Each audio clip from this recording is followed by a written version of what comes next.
guys, welcome back to my channel. Welcome back to another video. We're going to talk about supplements. First off, I want to start this video off by saying, of course, I am not a medical professional. I'm not a doctor. I'm not a nurse.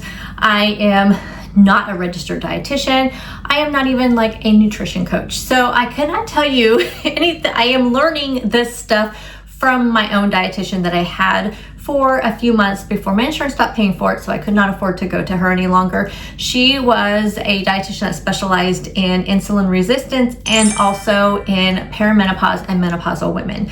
So a lot of the stuff we talked about was around women in perimenopause and menopause because I myself am in perimenopause. So this is stuff that I have learned from her and stuff that she put together for me and sent to me. I could not find it. I had it in a different email address that I don't use, but we have it. We have it here now. So we're going to talk about this. One thing I'm going to tell you is that what she told me, though, the number one thing about supplements is consistency. So if you're like me, I am the number one. This is my number one thing that I do with supplements. I say I'm going to take them. I get them all ready to take and I just forget. So when I remember, I take them. I would take them 1 time a week, 2 times a week, maybe 3 times a week if I'm lucky. And she told me if you are not taking these consistently every single day, you will not see the results that the supplements are supposed to give you. So that is the number one tip I have for you, is that you take it consistently. I cannot tell you that, I can tell you when I used to take certain supplements consistently, then I felt really great. And I've told you guys that before. We've talked about that before with different supplements. The one that my doctor told me to take when I first started going in perimenopause, when I took that on a daily basis, I felt wonderful. And I need to go back to taking that. And all of these things that my dietitian shared with me. Again, I am not like a nutrition coach, so I've not had any training, any of that kind of stuff. I do have a friend, and most of you guys probably follow her. That's Jenn Clayton, and that's the same name as her channel. I will link her down below. She is a nutrition coach, and she may be able to talk to you about some of these same things. But we are going to dive in. These are in no particular order, but we are going to start in the ones that she gave me for women in their 40s, which is kind of like the perimenopausal zone. You know, I'm not in my 40s, but I am 51. I just turned 51 the other day. But I still feel like these are things that I want to utilize in my life just because I'm not in my 40s, because I am still in perimenopause. So again, in no particular order, your main goals, she told me, when you are a woman in your 40s and just going through perimenopause, is to look at hormone balancing, muscle support, energy, and stress management. I don't know if you're like me, but for some reason, as soon as I started getting into my 40s, stress hit me harder and in a different way than it ever did before. I didn't feel stress the way I do, and just little things can stress me out now, where that was never like that before. And I just feel stressed all the time, which is so bad for our hormones, as we know. So those are your main goals. If you're in your 40s, you want to balance your hormones, muscle support, energy, and stress management. The first supplement on my list is creatine. Now, I just kind of touched base on this the other day. I do get my creatine. I got my first creatine from Motivate. I do have a link to Motivate down below. So you can, if you want to go and use my code, then you can pick up yourself some creatine. I've had several of you guys reach out to me about creatine, telling me that you take it and that when you have taken it consistently, you have noticed a huge difference in your muscle soreness, which is why I got it, because I wanted to see if it would help me, because I want to start some strength training. So why creatine in your 40s and perimenopause? It supports muscle, brain, and bone health. So as our estrogen dips, we start losing things like our muscle, our bone density, and your brain health. You know, we have those mood swings and that brain fog. Creatine is supposed to be very helpful for that. Now, I am not going to go into how much you should take on a daily basis. I am going to tell you what my dietitian told me that I should take on a daily basis. But of course, check in with your doctor, your dietitian, your, whatever person you have that can give you some, or just look at the back of the bottle or the canister, whatever it happens to be in, and see what it says, because it may be a difference in your height and weight and age. I don't know. but these are the numbers that she gave me. She told me to take between 3 to 5 grams a day. And I did not have a chance to ask her before I wasn't seeing her any longer if it's something I should only take on the days that I am working out with weights, or like the day after so I'm not so sore. But I have looked this up since then, and I have heard you just take it on a daily basis, even on the days that you are not working out, because it does help with the muscle, brain, and the bone health. The next supplement we're going to talk about, which is one that we all have talked about for years, and that is magnesium. Now, she told me to do magnesium glycinate. That's the one that you want to take. And why? It helps with your sleep, your anxiety, your energy, and those mood swings that, I don't know about you, but I have really bad hormone-related mood swings, and magnesium is supposed to help with that. Also, it helps with like PMS and perimenopausal cramps. And if, again, ever since I hit perimenopause, my cramps and PMS are way worse than they have ever been. So I am all for that. And she told me to take between 200 to 400 milligrams a day. Next supplement, vitamin D3 plus K2. Now, I have been doing pretty good about taking this. I did purchase some off of the TikTok shop, but you can buy it anywhere. We also get it at Costco sometimes because my husband has to take the D3. But I have heard if you mix it with K2, it kind of gives it a nice little power punch. And that's what she has on my list. And why? It supports bone density, immune function, and your mood. So many women are deficient. That's one thing that I have read. And especially if you work indoors or you put sunscreen on, which we all should be wearing sunscreen. And I do. I wear a pretty high sunscreen because I am so fair skinned. And I work only indoors, and I'm hardly ever outdoors. And I live in Oregon where, you know, like this time of year, it's like hardly ever see the sun out. So a lot of doom and gloom between like October and April, you know. So a lot of people are vitamin D deficient. So you can ask your doctor to do like a test for you. I personally take 5,000 IUs, I think is what it's called, a day.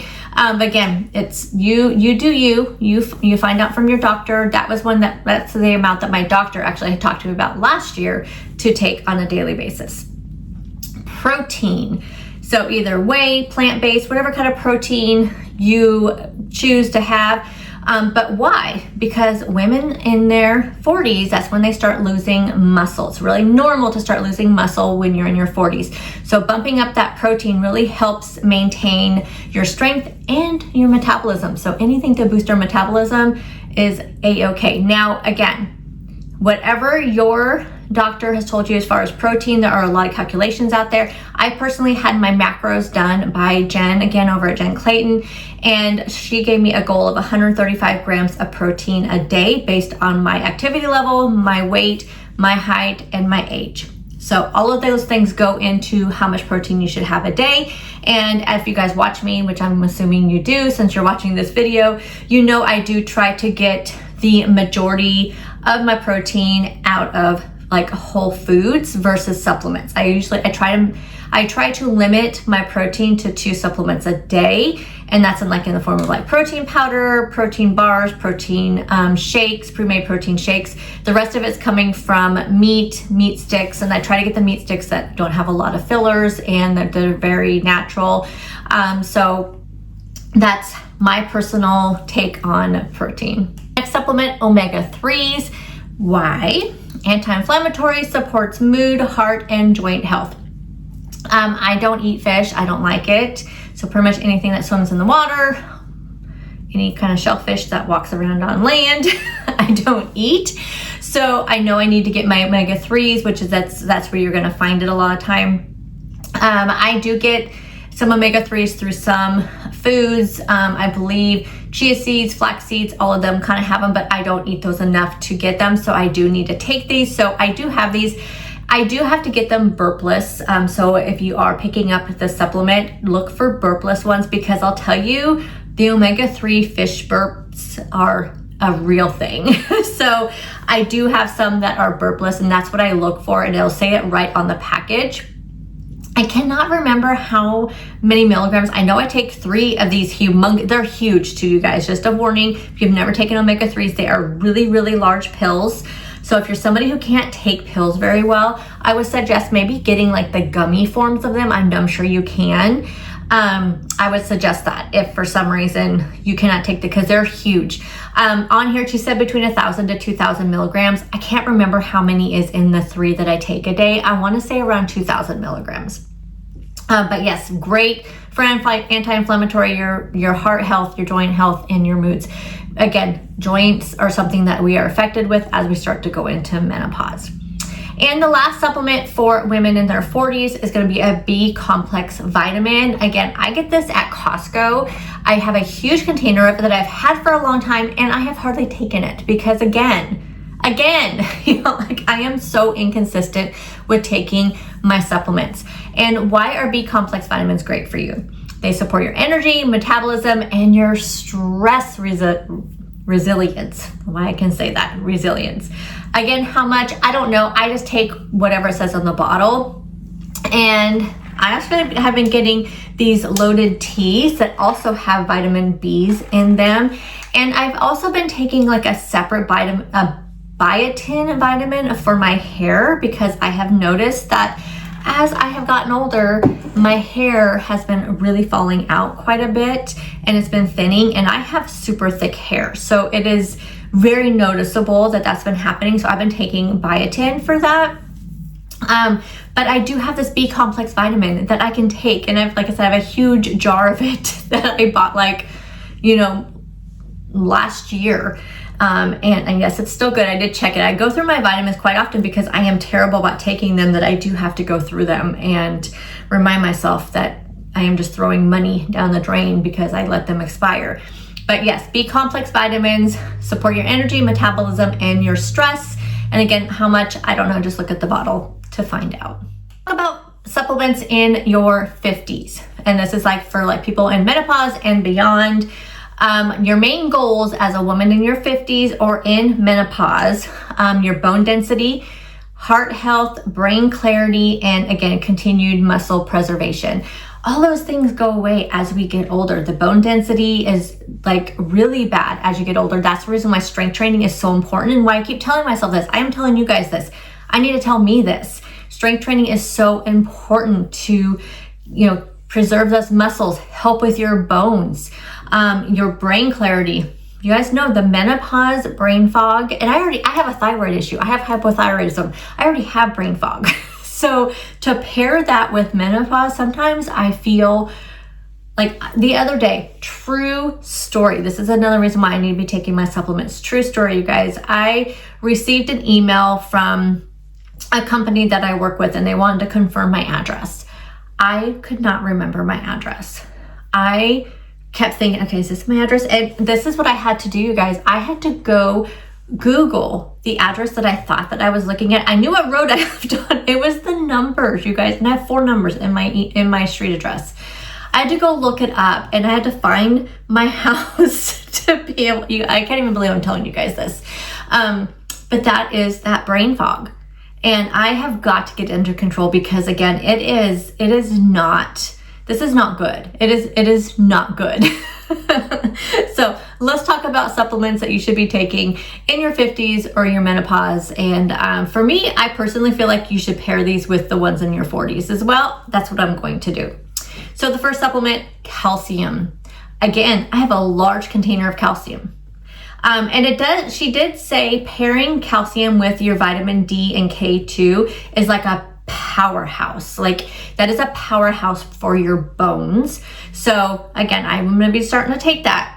And why? Again, estrogen loss accelerates bone loss. And so that's why calcium support is so crucial, because we're losing that bone density as our estrogen starts to dip. Now, of course, you can get your calcium from yogurt, almond milk. Sometimes you'll see it's fortified with calcium. Cashew milk, a lot of times if you read it, it says it's fortified with calcium. There's juices that are fortified with calcium. So of course, getting it from those sources are best. But yogurt's really the only like dairy that I am like very consistent with, but I don't think I eat enough of it. to be able to meet the goal of the calcium. So like the target, I believe, about calcium, well, at least the target that my dietitian gave me was between 1,000 to 1,200 milligrams a day total. And I feel like I do not get that in the amount of dairy that I consume on a daily basis. So for me, I feel like it is important for me to have, to take a calcium supplement. Supplement number 2, collagen peptides. I do feel like I should have been consistent with taking this throughout my entire weight loss journey, because when I first lost the first 80 pounds of my weight loss, then or the pounds that I lost, I guess I should say, I really feel like I could have benefited from collagen for that skin elasticity. But also collagen is not only good for your skin, it's also good for your joints and your bone strength. That's something a lot of people don't realize. Your body naturally produces collagen, but as you get older and as our estrogen levels are going down, we are losing that collagen. And again, so it can help with the skin. I think that's the most thing that people think about is that skin elasticity, but it also does help with your joints and your bone strength. So again, I have a collagen. I'm sure I have some in my cabinet, and I could just easily throw that into like my coffee, into a smoothie very, very easily, and be able to have that on a daily basis to really boost that. It also comes in pill form if you'd like to take it that way.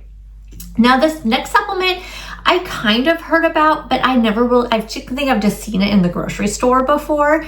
But until I pulled this paperwork that I had, I could not, I honestly like forgot about it, and I did not know anything about it. So it's COQ10. I should have looked up what that stood for before I started this video, but I did not. I did order some though from Amazon because I didn't really know anything about it. So I ordered it. I didn't have any. And why? It supports your heart and your mitochondrial health. So it's kind of like your body's like, power, like what makes your body like support itself, and it's like makes it run, makes your body run. I think it's what my understanding is. So your heart and your mitochondrial health. So also, she did make a note, which I do not take them because I don't, until recently, I really have never had a problem with my cholesterol, but some people take statins for their cholesterol, which read up on statins, you guys. I personally would never take one just because of some of the side effects of them.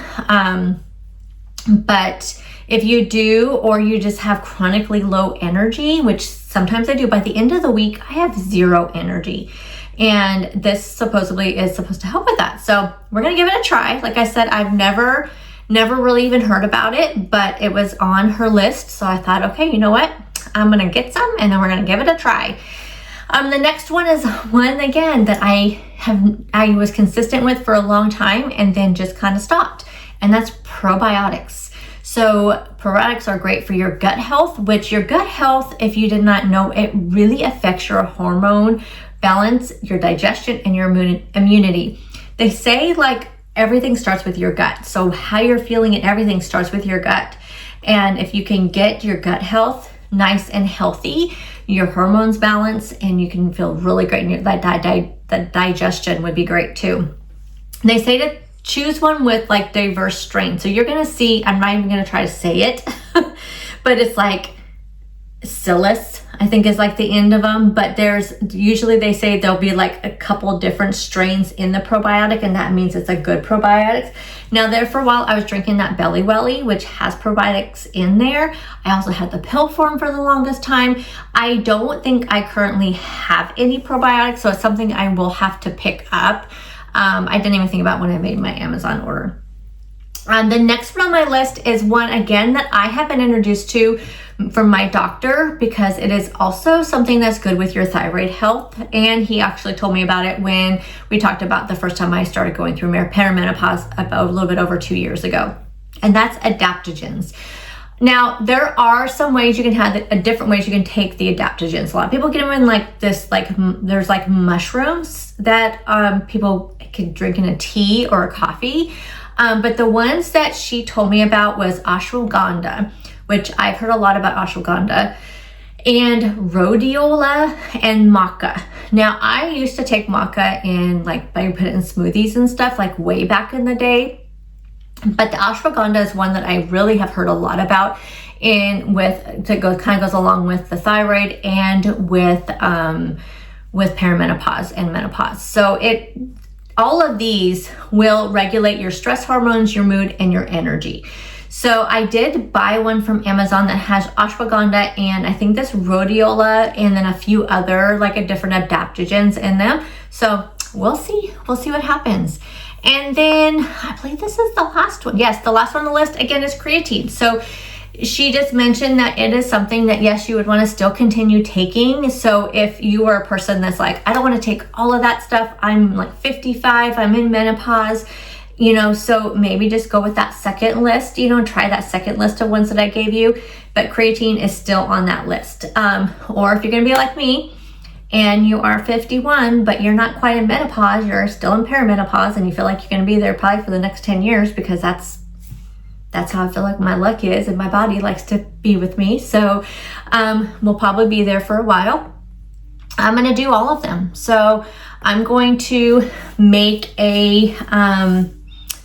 myself a little challenge to take all these supplements over like, a 30-day period, and we'll see how it goes so I can report back to you guys and let you know if I noticed a difference. I'm hoping I do, because you know what? Our bodies are important to us. So we want to make sure we're taking good care of us. So hopefully you guys that this was helpful to you.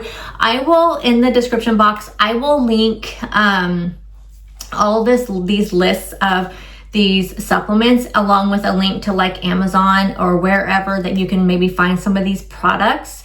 And that way it's just easy for you to find. But also, again, I do encourage you to talk to your doctor, talk to your dietitian, talk to somebody who has more of a, degree to talk about this. But I don't think any of this stuff would hurt you, but I do definitely want you, because it may have interactions with your medication. So I don't want to tell you, take this stuff, don't, do your own research, but these are just things that I was told by my dietitian are great for women in their 40s and their 50s. So again, I hope this was helpful to you, and I'll see you guys in the next one. Bye guys.